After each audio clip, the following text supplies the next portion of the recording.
Hello guys, welcome to the second part of the Pandas intro. Now, I have taken through these two, you can say, cheat sheets, DataCamp cheat sheet and the Panda cheat sheet, which is provided from DataQuest, right? Another cheat sheet which I liked was like the PyData org, which is, like you can say, officially provided by Pandas, right? So, this cheat sheet give you a lot of insight upon like what are the, you can say, complex functions that you can make with pandas, right? So as I said, like just the syntax of creating the data frame and assigning index to it, right? These are just the basic of it, right? We will not be going through method chaining, right? We will be going through like a tiny data, right? So what does happen is, like in a data set, like each variable is saved in its own column and each observation in its own rows, right? So we have kind of a vectorized kind of operation. This can be represented as a vector, this can be represented as a vector, right? So you can imagine data frame as a set of vectors, right? So this kind of analogy will be used a lot when you're trying to when you're trying to speed up your computations used in your analysis, right? So we won't be going through that much, but let's just take a overview of it. So if you want, so reshaping data is used not a lot in that sense, but yes, it can be used by you to reshape your data. As I said, pd.concat is used a lot, right? As you said, like pd.concat, if there is nothing present, it will add just like the one data set to the data set by up and down, right?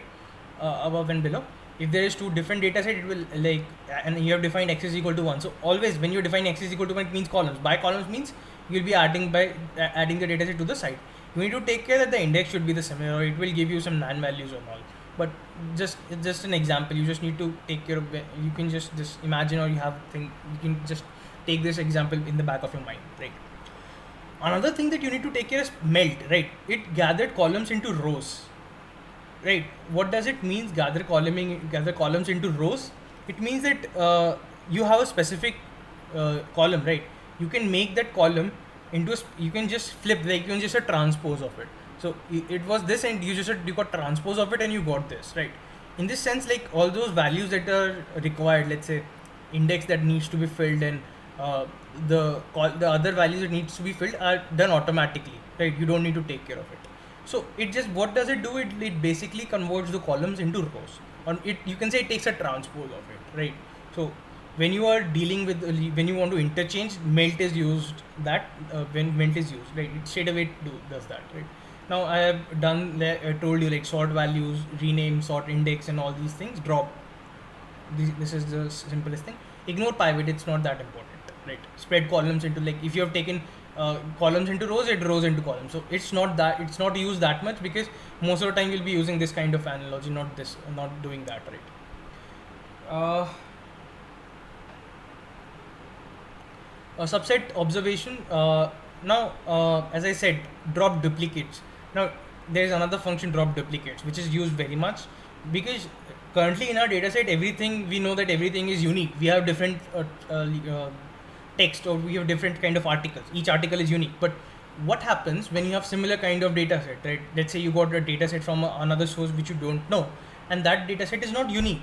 So the values in these are not unique. So what can happen? That can lead to errors. That one observation is counted a double time, right? So it can remove duplicates, right? Other thing that I want to take away from this is uh, that is called, yes, is invalid. Like you can say this df.any and df.all, right? So I have taken care of that in the previous two cheat sheets. This is this kind of the similar. Filter is not used that much. This is not used that much. This is not used that much. Not used that much. Not used. I have taken that. These two have been taken care of. This is not used that much. This is kind of like the similar, by how you're able to select, right? You can select through as possible as you're done in the list, right? Lock and iLock, right? So this is there. Now df.any, df.all is kind of like you specify any uh, you specify any row or column which specify this kind of instruction. So between these two, you specify like or and, it's kind of that. So you specify all rows which specify this kind of condition which is present between the parentheses, or you specify all the columns which is present in the or any column which is present, which satisfy the condition present in the parenthesis, right? So it is not it is used moderately, not frequently, but it is present, right? Now, as I said, value dot count, it's a very important function, right? Length of df, it gives you the number of rows, right?